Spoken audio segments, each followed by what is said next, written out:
आऊज़ुबिल्लाहि मिनश्शैतानिर्रजीम बिस्मिल्लाहिर्रहमानिर्रहीम रब्बि इश्रह ली सदरी व यस्सिर ली अमरी वहलुल उक़दतम मिन लिसानी यफ़क़हू क़ौली। इंस्पायर्ड एजुकेशनल अकेडमी शिकारपुर तव्हांजो पंहिंजो Kamran Shaikh lecturer in physics C&S Government Degree College Shikarpur. जेकॾहिं पुट तव्हां नवां हो मुंहिंजे चैनल ते त सब्सक्राइब जे बटन खे दॿायो, बेल आइकन खे दॿायो, लाइक खे दॿायो। कंटिन्यू जीअं मुंहिंजा लेक्चर्स तव्हांखे मिलंदा रहनि। अॼु जो लेक्चर असां चैप्टर नंबर 8 जो वेव मोशन एंड साउंड जो पार्ट 2। सिंपल असां चऊं था wave motion. Wave motion part में असां टाइप्स ऑफ वेव पढ़ंदासीं। वेव आहे छा, वेव जा कैरेक्टरिस्टिक्स छा आहिनि, डिस्कस कयूं था। सब खां अवल व्हाट इज़ वेव। वेव छा आहे? वेव बेसिकली डिस्टर्बेंस आहे पार्टिकल जी इक्विलिब्रियम पोजिशन खां। वेव सिंपल असां चऊं था wave can be described as a disturbance that travel through a medium transporting energy from one location to another location without transporting matter. हाणे ॾिसो गौर सां, ही जेका फिगर आहे सिंपल असां चऊं था पार्टिकल ऑसिलेट करे थो पंहिंजी एक्सिस ते। पार्टिकल ऑसिलेट थो करे, पार्टिकल मूव हेॾे नथो करे, पार्टिकल हिते ई ऑसिलेट थो करे। ही वेव मूव थी करे, एनर्जी मूव थी करे, डिस्टर्बेंस मूव थी करे।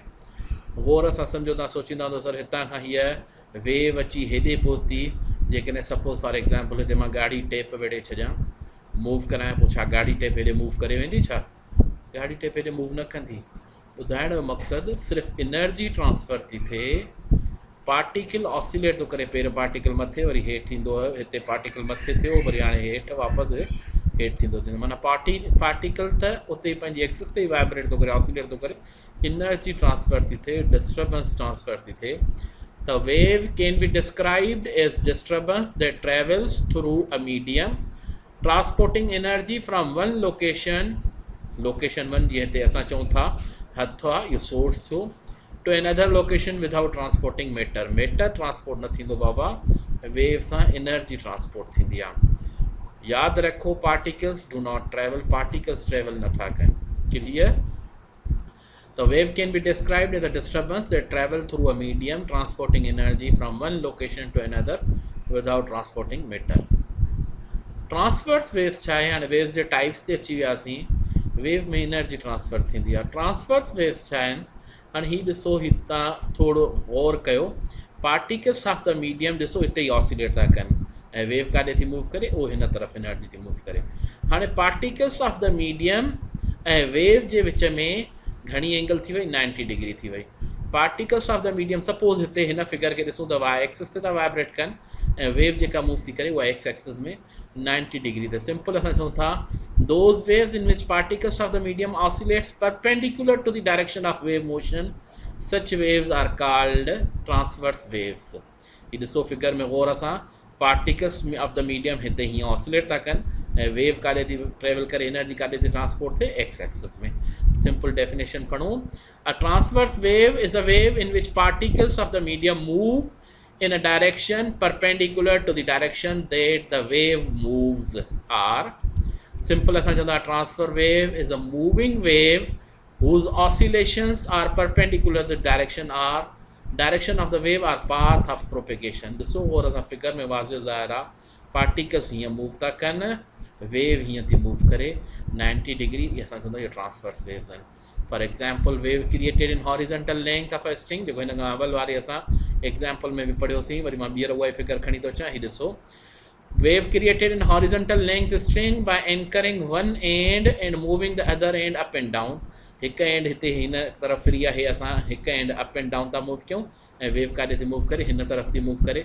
हीअ बि जेका क्रिएशन आहे, हीअ जेको पार्टिकल हीअं मूव थियो, वेव हीअं मूव थी, इनखे ट्रांसवर्स वेव था चऊं। हिते बि पार्टिकल्स हीअं मूव थियो, वेव हिन तरफ़ मूव थी वई, ट्रांसवर्स वेव। माना those waves in which particles of the medium oscillates perpendicular to the direction of wave propagation, such waves are called transverse waves. For example असां चऊं था लाइट वेव्स, फिर ट्रांसवर्स वेव्स जो example आहे। उन में electric ऐं magnetic field, electromagnetic portion wave जे मोशन जे परपेंडिकुलर ट्रेवल कंदो आहे। ट्रांसवर्स वेव्स खां पोइ लॉन्गिट्यूडनल वेव्स असां पढ़ंदा आहियूं। हाणे ॾिसो वाज़े फिगर मां ज़ाहिर आहे हाणे पार्टिकल्स ऑफ द मीडियम बि इन तरफ़ ई था मूव कनि, वेव भी इन तरफ ही थी मूव करे, माना पार्टिकल ऑफ द मीडियम ॾिसो ऑसिलेट था कनि, particle of the medium move न करे ये ऑसिलेट था कनि पंहिंजी एक्सिस ते। और असां ॾिसो ही red balls particles of the medium हिते ई ऑसिलेट था कनि, वेव भी उन ही तरफ मूव थी करे, पैरेलल थी मूव करे, पार्टिकल मोशन ऐं एनर्जी ट्रांसपोर्ट सेम डायरेक्शन में आहे, असां चवंदासीं लॉन्गिट्यूडनल वेव। ही ॾिसो असांजे साउंड वेव्स जेके आहिनि उहे बि लॉन्गिट्यूडनल वेव्स आहिनि। लॉन्गिट्यूडनल वेव्स में कंप्रेशन, ही कंप्रेशन आहे, अॻिते वञे थो, इहो रेयरफेक्शन, कंप्रेशन ऐं रेयरफेक्शन जे फॉर्म में ट्रेवल कंदी आहे। त लॉन्गिट्यूडनल वेव्स जी डेफिनेशन पढ़ो, इन मां पहिरियों फिगर मां सम्झो, particles of the medium move or oscillate parallel to the direction of wave propagation. Such waves are called longitudinal waves. Particles of the medium है रेड कलर जा balls तव्हांखे नज़र अचनि था, particles of the medium खे तो show करे। त सिंपल असां चऊं था longitudinal waves are waves in which the displacement of the medium is in the same direction as or the opposite direction, same direction में हुजे, opposite माना parallel or anti-parallel to the direction of propagation of wave are called longitudinal waves. Yeah, for example, ही example वाज़े ज़ाहिर sound waves भी जेके आहिनि उहे longitudinal waves आहिनि। Clear? Transverse waves में light waves जो example पढ़ियोसीं ऐं longitudinal waves में sound waves जो example पढ़ियोसीं। अॻिते हलूं, मैकेनिकल वेव्स असां चऊं था उहे वेव्स जंहिंजे ट्रैवल थियण लाइ मीडियम मस्ट हुजे, ट्रैवल थियण लाइ मीडियम मस्ट हुजे, असां चऊं था those waves are called mechanical waves. Those waves which require certain material medium, वो सॉलिड हुजे या लिक्विड हुजे या गैसेस हुजनि, for their propagation are called mechanical waves. हाणे जीअं वाटर वेव्स आहिनि, साउंड वेव्स आहिनि, साउंड वेव्स तव्हांजे फिगर में नज़र ईंदा हूंदा, ॾिसो पैरेलल था मूव कनि, माना लॉन्गिट्यूडनल में अची वियो। साउंड वेव्स हुजनि, वाटर वेव्स हुजनि या वेव्स अलॉन्ग द स्ट्रिंग जेकॾहिं असां वठूं पैरेलल मूव करे, जेकॾहिं त स्प्रिंग में वठूं त इहे सभु मैकेनिकल वेव्स अची वियूं। मैकेनिकल वेव्स माना ईअं सम्झो जंहिंजे लाइ मीडियम हुजणु मस्ट आहे, मीडियम ज़रूरी आहे, उन्हनि वेव्स खे असां छा चवंदा आहियूं, मैकेनिकल वेव्स चवंदा आहियूं। हाणे जेकॾहिं सपोज़ फॉर एग्ज़ाम्पल मां साउंड जो मिसाल ॾियां, चंड ते बि मां रड़ियूं कयां, चंड ते मीडियम न आहे, उते बि रड़ियूं कयां, तव्हां मुंहिंजो आवाज़ु न ॿुधंदव, छो न ॿुधी सघंदव, छो जो साउंड वेव जेका उहा मैकेनिकल वेव आहे, उनजे ट्रेवल थियण लाइ मीडियम हुजणु ज़रूरी आहे। जेकॾहिं उते मीडियम न आहे, तव्हां पंहिंजो आवाज़ु, हिकिड़ो माण्हू ॿिए माण्हूअ जो आवाज़ु नथो ॿुधी सघे। मैकेनिकल वेव्स उहे हूंदियूं आहिनि जंहिंजे लाइ मीडियम हुजणु मस्ट आहे। Clear? Electromagnetic waves, electromagnetic waves जंहिंजे लाइ मीडियम जी ज़रूरत न हूंदी आहे, इलेक्ट्रोमैग्नेटिक वेव ट्रांसवर्स वेव्स जी कैटेगरी में अची वेंदियूं आहिनि। इलेक्ट्रोमैग्नेटिक वेव्स खे गौर सां सम्झो, हे ॾिसो, हे येलो कलर जेको आहे उहो मैग्नेटिक फील्ड खे थो शो करे, ब्लू कलर इलेक्ट्रिक फील्ड खे थो शो करे। ॾिसो ऑसिलेट थी करे, इलेक्ट्रिक ऐं मैग्नेटिक फील्ड ऑसिलेट थी करे, गोल फिरनि थियूं न, ऑसिलेट थी करे, ऐं डायरेक्शन ऑफ वेव मोशन घणी एंगल अथनि, 90 अथनि, उन करे ट्रांसवर्स जी कैटेगरी में अची वियूं। इलेक्ट्रोमैग्नेटिक वेव्स उहे थींदियूं आहिनि जंहिंजे ट्रैवल थियण लाइ मीडियम हुजे या मीडियम न हुजे, ॿिन्ही सूरतुनि में ट्रैवल कंदियूं आहिनि। जीअं मां चवां थो सिज तां ज़मीन ते लाइट अचे थी, विच में मीडियम न आहे, पोइ बि लाइट पुॼे थी, माना सिंपल असां चऊं था जेका लाइट वेव आहे उहा इलेक्ट्रोमैग्नेटिक वेव आहे। रेडियो वेव्स, मोबाइल जो वेव्स जेके आहिनि इलेक्ट्रोमैग्नेटिक वेव्स थींदियूं आहिनि। इलेक्ट्रोमैग्नेटिक वेव्स उहे आहिनि जंहिंजे लाइ मीडियम हुजे या न हुजे, ॿिन्ही सूरतुनि में ट्रैवल कंदियूं आहिनि। हाणे ॾिसो इलेक्ट्रिक ऐं मैग्नेटिक फील्ड ॾिसो ऑसिलेट करे वठी, ऑसिलेट थी करे मूव थी करे, पहिरियों ब्लू मथे, वरी हेठि ब्लू, वरी हे ब्लू मथे, वरी ब्लू हेठि, माना ऑसिलेट थी करे ऐं डायरेक्शन ऑफ वेव मोशन सां 90 डिग्री थी ठाहे। इन करे असां हिननि खे इलेक्ट्रोमैग्नेटिक वेव्स जेके आहिनि ट्रांसवर्स नेचर में, लाइट वेव्स ट्रांसवर्स नेचर में अची वियूं। टर्म्स रिगार्डिंग वेव्स, वेव्स सां रिलेटेड टर्म्स पढ़ूं। हाणे पहिरियों टर्म सपोज असां वेवलेंथ था पढ़ूं। In case of transverse wave wavelength कीअं पढ़बी आहे, in case of longitudinal waves wavelength कीअं पढ़बी आहे। हे ॾिसो, वेव जे मथे हिसे खे असां चवंदा आहियूं क्रेस्ट, हेठे हिसे खे असां चवंदा आहियूं ट्रफ। हिकु क्रेस्ट खां, क्रेस्ट जे हिन पॉइंट खां ॿी क्रेस्ट जे हिन पॉइंट ताईं जेको डिस्टेंस थींदो इनखे वेवलेंथ चइबो आहे, जेके लैम्डा सां शो कंदा आहियूं। पर जेकॾहिं हिकिड़ो ट्रफ छड़ो वठूं, हिन हिकिड़े ट्रफ खां वठी उते ई असां क्रेस्ट ताईं, ट्रफ खां वठी हितां खां क्रेस्ट शुरू आहे न, ट्रफ खां वठी क्रेस्ट ताईं इहो हाफ वेवलेंथ थी वियो। वरी हितां जेकॾहिं इन क्रेस्ट जो बि हाफ वठूं त लैम्डा अपॉन 4 थी वियो। वेवलेंथ खे लैम्डा सां शो कबो आहे। हिकु compression, in case of longitudinal wavelength वठूं, हिकु कंप्रेशन खां ॿी कंप्रेशन ताईं जेको डिस्टेंस आहे दैट इज़ कॉल्ड वेवलेंथ, या हिकु रेयरफेक्शन खां ॿी रेयरफेक्शन ताईं जेको डिस्टेंस आहे that is also called wavelength. माना हिक कंप्रेशन का बे कंप्रेशन ताईं डिस्टेंस दैट इज़ लैम्डा या वेवलेंथ जेके लैम्डा सां शो कंदा आहियूं। ॾिसो फिगर चए थो वेवलेंथ छा आहे, wavelength can be defined as the distance between two successive crests or troughs of the wave. ॿिनि क्रेस्ट या ॿिनि ट्रफ्स जे विच जो डिस्टेंस जेको हूंदो आहे, हे ॾिसो हिक क्रेस्ट खां ॿिए क्रेस्ट ताईं डिस्टेंस जेको आहे उहो असां छा था चऊं, इनखे असां वेवलेंथ था चऊं। ईअं हिक ट्रफ खां ॿिए ट्रफ ताईं डिस्टेंस बि जेको थींदो उहो वेवलेंथ थी चइबो। Wavelength is inversely proportional to frequency. पुट जॾहिं वेवलेंथ वॾी हूंदी त फ्रीक्वेंसी घटि हूंदी, जॾहिं फ्रीक्वेंसी वधीक हूंदी त वेवलेंथ घटि हूंदी। ॿई हिक ॿिए जे रेसिप्रोकल आहिनि। Wavelength is inversely proportional to frequency. This means that the longer wavelength lower the frequency. जिन जी वेवलेंथ हाई हूंदी आहे उन्हनि जी फ्रीक्वेंसी लो हूंदी आहे। In the same manner shorter the wavelength higher will be the frequency. Wavelength short हूंदी त frequency high हूंदी। माना वेवलेंथ रेसिप्रोकल आहे छा जे, फ्रीक्वेंसी जे। वरी बि ॿीहर ॿुधायां थो, हिक क्रेस्ट खां ॿिए क्रेस्ट ताईं डिस्टेंस इनखे वेवलेंथ, या ईअं सम्झो हे हिकिड़ो क्रेस्ट ऐं हिकिड़ो ट्रफ, हेसि ताईं जेको डिस्टेंस काउंट थींदो हितां खां स्टार्टिंग पॉइंट खां हेसि ताईं इहा वेवलेंथ थी वई। जेकॾहिं हाफ वठो था, छड़ो क्रेस्ट था वठो त इहो हाफ वेवलेंथ, छड़ो ट्रफ था वठो इहो बि half wavelength. Clear? Okay, frequency छा आहे? फ्रीक्वेंसी नंबर ऑफ साइकिल्स पर सेकेंड, नंबर ऑफ वाइब्रेशंस पर सेकेंड इज़ कॉल्ड फ्रीक्वेंसी। ॿई फिगर शो थियल आहिनि। जीअं हायर फ्रीक्वेंसी आहे त स्मॉलर वेवलेंथ। ॾिसो हे स्टार जेको आहे हाई माना जल्दी कंप्लीट थो करे पंहिंजी वाइब्रेशन हिकिड़ी। हायर फ्रीक्वेंसी आहे त वेवलेंथ घटि हूंदी। हाणे हीउ जेको आहे वधीक टाइम थो वठे पंहिंजो चक्कर पूरो करण में, माना लेस फ्रीक्वेंसी आहे त बिगर छा थींदी, वेवलेंथ थींदी।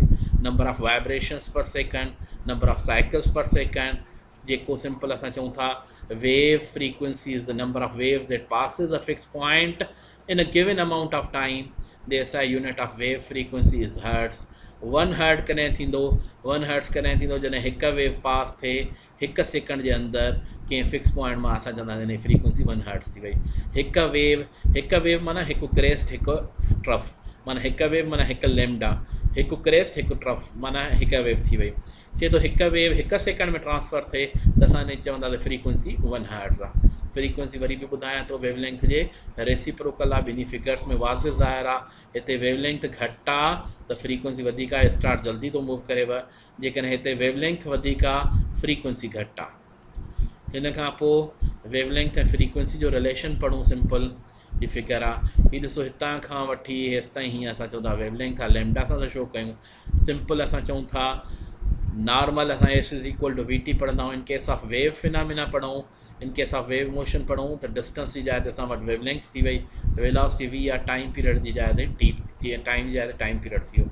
असांखे ख़बर आहे टाइम पीरियड बराबरि 1/, फ्रीक्वेंसी थींदो आहे त रखियुमि लैम्डा साॻियो वी साॻियो, टाइम पीरियड जी जाइ ते 1/, फ्रीक्वेंसी त lambda is equal to V/, frequency या frequency is equal to V/, lambda. This is the relation between frequency and wavelength. ॾिसो फ्रीक्वेंसी वेवलेंथ जे छा आहे, रेसिप्रोकल आहे, इनवर्सली प्रोपोर्शनल आहे। Frequency is equal to velocity of wave upon wavelength. Frequency wavelength जे reciprocal आहे, उबतड़ आहे। Frequency is equal to V/, lambda. Amplitude of the wave छा आहे? पुट ई ॾिसो वाज़िब ज़ाहिर आहे हिन फिगर में। हितां खां असां हूअं हेसि ताईं डिस्टेंस त असां पढ़ियोसीं, माना हिकु क्रेस्ट हिकु ट्रफ पढ़ियो त इहो वेवलेंथ, माना हॉरिज़ॉन्टल डिस्टेंस जेको इहो पढ़ियो आहे उहो वेवलेंथ। पर वाई एक्सिस में जेको वर्टिकल जेका हिन जी हाइट आहे, हिन जी जेको वर्टिकल डिस्टेंस आहे, इनखे असां छा चवंदा आहियूं? एम्पलीट्यूड चवंदा आहियूं। The maximum displacement or distance moved by a point on a vibrating body or wave measured from its equilibrium position. हीअ न इक्विलिब्रियम पोजिशन आहे, इन खां केतिरो मथे वियो आहे, केतिरो डिस्प्लेसमेंट कयो अथई, दैट इज़ कॉल्ड असां चऊं था amplitude of wave. It is equal to 1/2 the length of the vibration path. हे हाफ आहे, ठीकु आहे। अधु हेॾे मथे हूंदो आहे, अधु हेठि हूंदो आहे, माना हे एम्पलीट्यूड माना टोटल जेका हीअं वाइब्रेशन थी उन जेको हीअ हाफ काउंट थींदो दैट इज़ कॉल्ड एम्पलीट्यूड। पोइ हीअं में हाफ वठो या हूअं में हाफ वठो, ॻाल्हि साॻी आहे। सुपर पोजिशन ऑफ वेव्स माना ॿिनि वेव्स जो पाण में मिलणु। हाणे ॾिसो हिन फिगर में ब्लू ऐं ग्रीन ॿ वेव्स आहिनि, पाण में मिलनि थियूं, ऐं जेका रेड वेव थी ठहे हुन जो एम्पलीट्यूड वधी थो वञे।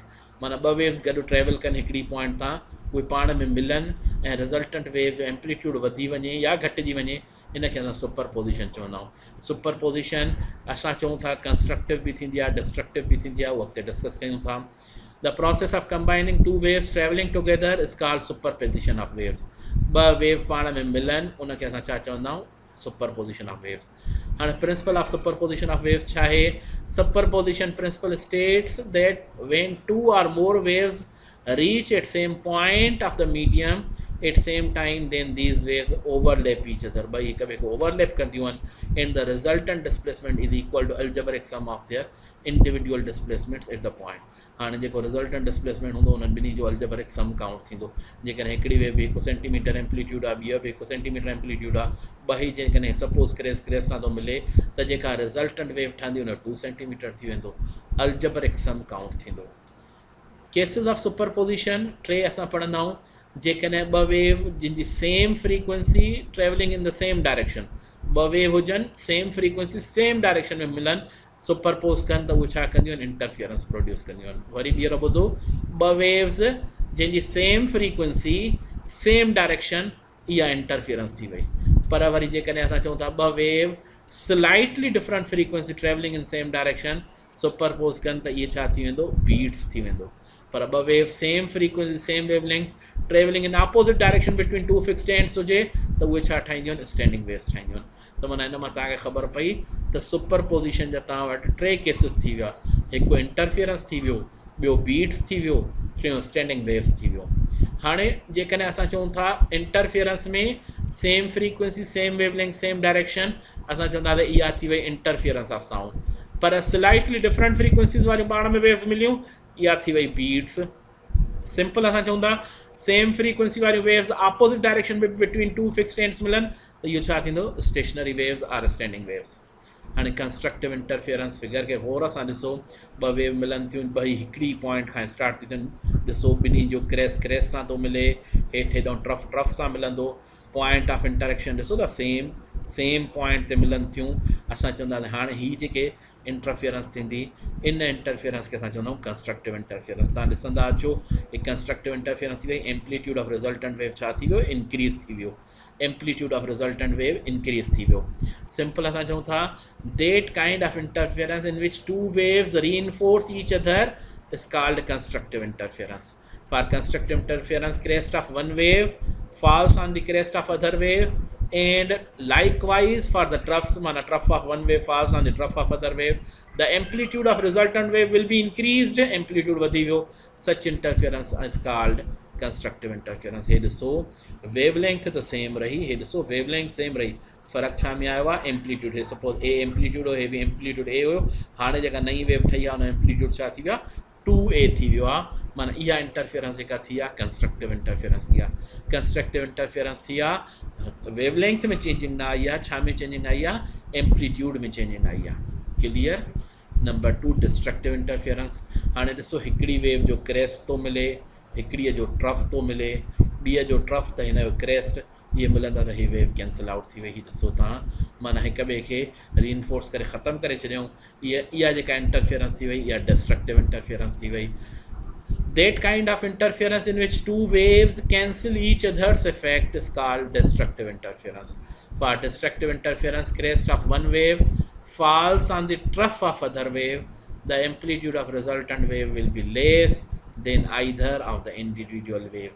हाणे जेकॾहिं एक्ज़ैक्टली सेम एम्पलीट्यूड अथनि पोइ त हिक ॿिए खे कैंसिल आउट कंदा. सपोज़ जेकॾहिं हीअ 1.5 हुजे या हीअ 1 हुजे हा, पोइ जेको रिज़ल्टेंट एम्पलीट्यूड ठहे हा उहो हिननि ॿिन्ही खां घटि बि आहे. न 1 हुजे हा न 1.5 हुजे हा, इहो 0.5 वञी बचे हा, हिक ॿिए सां कैंसिल आउट थियनि हा. That is called destructive interference. Suppose हे ॾिसो एम्पलीट्यूड ए ही ख़तमु थी वई, एम्पलीट्यूड ई ख़तमु थी वियो. वेवलेंथ में काई चेंजिंग न ईंदी आहे. डिस्ट्रक्टिव इंटरफियरेंस में एम्पलीट्यूड डिक्रीज़ थींदो आहे ऐं कंस्ट्रक्टिव में एम्पलीट्यूड इंक्रीज़ थींदो आहे. इहो हिकिड़ो टाइप सुपरपोजिशन जो पढ़ियो आहे जंहिंमें सेम फ्रीक्वेंसी सेम वेवलेंथ वारी. हाणे अचूं बीट्स. हीअ ॾिसो फिगर, हे ॿई मिलनि थियूं, हिन में किथे स्लाइटली डिफरेंट फ्रीक्वेंसी अथव. तव्हां ॾिसो रेड ब्लू सां मिले थी, हाणे ब्लू वरी चेंज थी वियो. ॾिसो हिते जिते मां एरो रखियो आहे गौर सां ॾिसो त हिते हीअ यको डिस्ट्रक्टिव इंटरफियरेंस थी वई, हिते वरी यको कंस्ट्रक्टिव थी थिए त एम्पलीट्यूड वधंदो थो वञे, वरी डिस्ट्रक्टिव घटिजंदो थो वञे. कंस्ट्रक्टिव डिस्ट्रक्टिव मैक्सिमम मिनिमम थींदो, इनखे असां चवंदा आहियूं बीट्स. द सिंपल असां चऊं था the periodic alternations in the frequencies of sound are called beats. The periodic alternations of sound between maxima and minimum loudness are called beats. The production of beats is a special type of interference.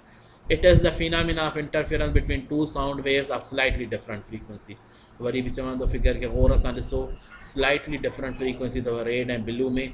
ही जॾहिं मिलनि थियूं काथे constructive कई अथऊं, हीअ amplitude वधी वियो आहे, हीअ डिस्ट्रक्टिव एम्पलीट्यूड घटिजी वियो आहे. इनखे असां बीट्स चवंदा आहियूं. हीअ हिकु वेव, हीअ ॿी वेव, साउंड वेव 1, हीअ ॿी वेव 2 जॾहिं पाण में मिलंदियूं, हिते हाई इंटेंसिटी आहे, हिते लो इंटेंसिटी आहे, हिते एम्पलीट्यूड घटिजी वियो. एम्पलीट्यूड घटिजण सां इंटेंसिटी ते फ़र्क़ु पवंदो आहे. सिंपल असां चऊं था बीट फ्रीक्वेंसी कीअं कढबी आहे. बीट फ्रीक्वेंसी आहे f1 माइनस f2, माना difference of two frequencies. The number of maxima and minima per second is the number of beats per second. जेतिरा मैक्सिमा मिनिमा किथां बि गुज़रनि था हिकु सेकेंड में, that is called beat frequency. The beat frequency is equal to the difference in frequencies of two sources. Beat frequency बराबर f1 minus f2 थींदो. The maximum beat frequency that human ear can detect is about 10 beats per second. Normal human जेको आहे उहो 10 beats per second detect करे सघंदो आहे. Clear. हिन खां पोइ थर्ड सुपरपोजिशन जी कंडीशन ते अचूं. थर्ड कंडीशन आहे standing waves. Two waves of same frequency travelling in opposite direction between two fixed ends produces standing waves. जी हाणे सपोज असां चऊं था गौर सां ॾिसो, हे हीअं वेव हीअं वई, उतां टकराए हीअं वापसि आई, हाणे हीअ जेका ठहिया ही असां चवंदा स्टैंडिंग वेव ठही. हीअ जेका पॉइंट आहे हिनखे नोड चइबो आहे. हीअ जेका एम्पलीट्यूड वटि पॉइंट आहे that is called anti node. हीअ जेका मीन पोजिशन इक्विलिब्रियम पोजिशन ते पॉइंट आहे नोड आहे, हीअ एंटी नोड आहे. हीअ जेका फिगर ठही आहे इन फिगर खे असां चवंदा आहियूं standing wave. When two waves of the same frequency and amplitude are traveling in opposite direction meet one another, the resultant interference pattern give rise to the standing waves or stationary waves. And distance between two consecutive nodes or antinodes is equal to lambda upon 2. एक node खां ॿिए node ताईं अध wavelength, या हिकु anti node खां ॿिए anti node ताईं डिस्टेंस जेको थींदो आहे उहो अध वेवलेंथ, हाफ वेवलेंथ थींदो आहे. हिकु नोड खां ॿिए नोड ताईं जेको डिस्टेंस आहे हाफ वेवलेंथ, या हिकु एंटी नोड खां ॿिए एंटी नोड ताईं जेको डिस्टेंस आहे उहो बि हाफ वेवलेंथ थींदो आहे. पर हिकु नोड खां एंटी नोड ताईं हे ॾिसो लैम्डा अपॉन 4 वेवलेंथ जो चोथों हिसो. हिकु नोड खां distance between a node and it's neighbouring anti node is lambda upon 4. Node खां नोड ताईं लैम्डा अपॉन 2, नोड खां एंटी नोड ताईं lambda upon 4. Clear. Thank U. ॿियो वरी इंशाल्लाह नेक्स्ट लेक्चर में. अल्लाह हाफ़िज़.